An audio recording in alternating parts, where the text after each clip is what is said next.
2024 সালের জুলাই আগস্টে বাংলাদেশের গণ অভ্যুত্থানে সংঘটিত মানবাধিকার লঙ্ঘনের তদন্ত প্রতিবেদন প্রকাশ করেছে জাতিসংঘ মানবাধিকার হাইকমিশন OHCHR। প্রতিবেদনে বলা হয়, আন্তর্জাতিক মানবাধিকারের নিয়মাবলী ও মানদণ্ডের সঙ্গে সঙ্গতিপূর্ণ করে বাংলাদেশের পুলিশ প্রবিধানগুলোকে সংশোধন করা প্রয়োজন।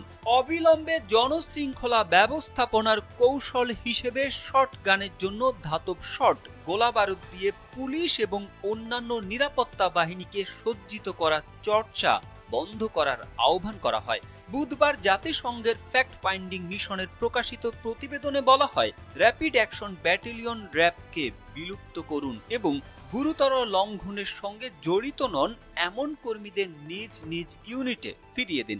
সামরিক ও আধা সামরিক বাহিনীকে বর্মবিদ্ধ গোলাবারুদ দেওয়া সীমিত করার কথা জানিয়ে জাতিসংঘ মানবাধিকার কমিশন বলছে, এগুলো সংস্কার করুন এবং পাবলিক অর্ডার ম্যানেজমেন্টের প্রশিক্ষণের ব্যবস্থা করুন।